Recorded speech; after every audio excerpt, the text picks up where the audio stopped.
One of the people that was there, one of our coordinators, he said, "Hey, wait a minute, you can't be racist when you're the one that formed." But it's not that one now. Strike two. I don't exist, according to Paul. There is no such thing as a black conservative. And you are not hearing me? You don't see it. Because I don't exist.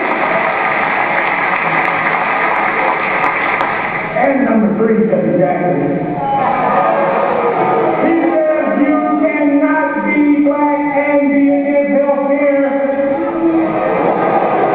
I'm against health care. In the very form of they were family.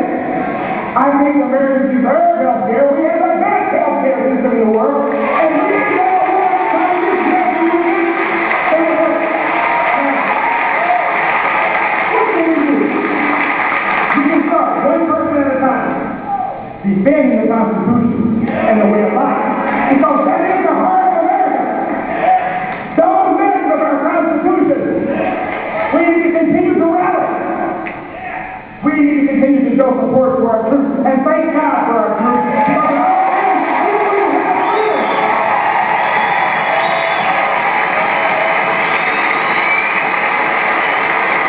and most of all, we need to trust in God and pray. And not all the time in religion, but all the time. Put Him first, make Him first, and all that we need.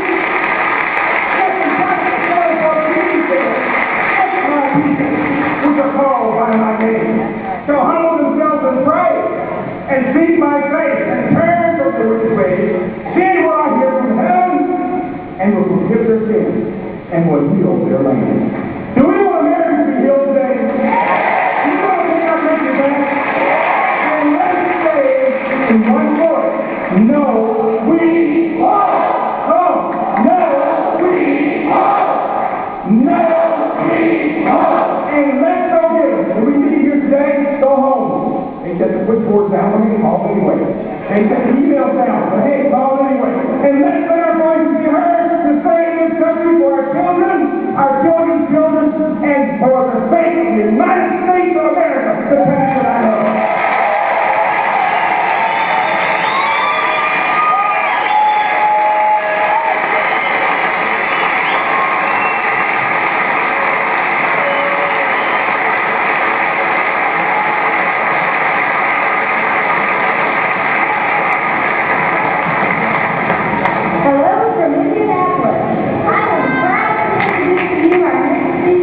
A new nurse at Methodist Hospital, who uses those abilities to serve others here and in the country of Burma. This spring, he became a founding member of our very successful Indianapolis Tax Day Tea Party. Yes, where he designed their logo, and he spoke very passionately about sovereignty that day. And then on that terribly rainy 4th of July, he led the march from the circle past the State House, all the way to the White River State Park. This is a man on a mission to do more. So let's welcome Wes Robinson.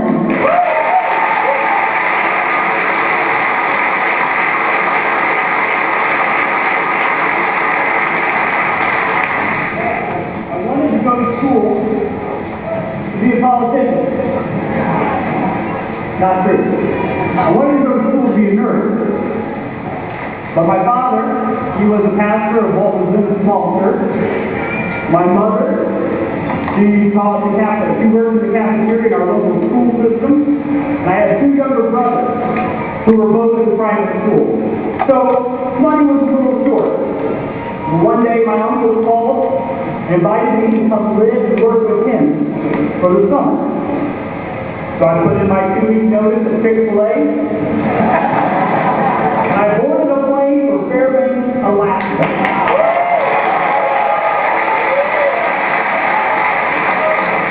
For 3 months, I lived on Haystack Mountain, population 27. I would work construction, battle a forest fire, and learn to sleep in constant daylight. I would return the following summer and take for my first 3 semesters of university. But this time, spent in Alaska would end up changing my life. My aunt and uncle, they had a passion for a nation I had never heard of. A passion for a people I had never seen. They would tell me the stories of rape, genocide, and murder, in a place once known as the Rice Bowl of Asia. This passion was for a place called Burma. It is a story that proves that it is never more than 1 generation away from extinction. We didn't pass it to our children in the bloodstream. It must be fought for, protected, and handed on for them to do the same. I would return to the family Burma border.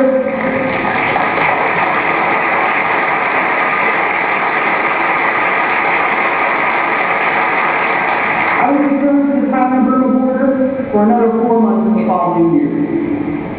And ultimately, that would lead me to the United Kingdom, where I would be the voice for a people who could not speak for themselves. I remember being in the car on that day to the airport where I left for England, listening to the radio.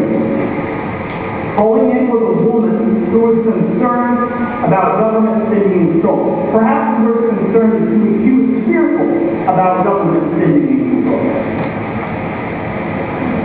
She was worried that we had elected men and women who promised to represent us in our neighborhoods, but who would not listen and who would not govern by the rule of law. And she had every right to be fearful, because our peace, our prosperity, is not normal and it is not promised. Having a cup of tea with my British friends, I would awkwardly sit there and watch a gentleman on the floor of the New York Stock Exchange talk about having a tea party in Chicago. I remember thinking, when I returned to Minneapolis, I might plan this. I bet I can get 50 people to show up. My vision was a little weak, clearly, because on tax day I delivered a speech on the steps of the Indiana State House in front of 12,000 conservative.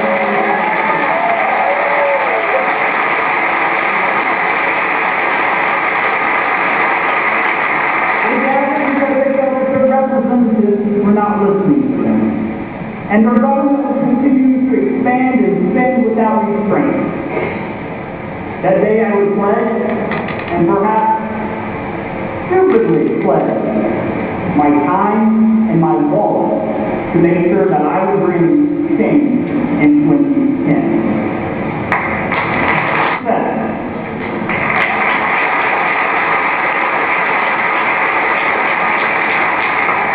Simply put, this nation depends on you.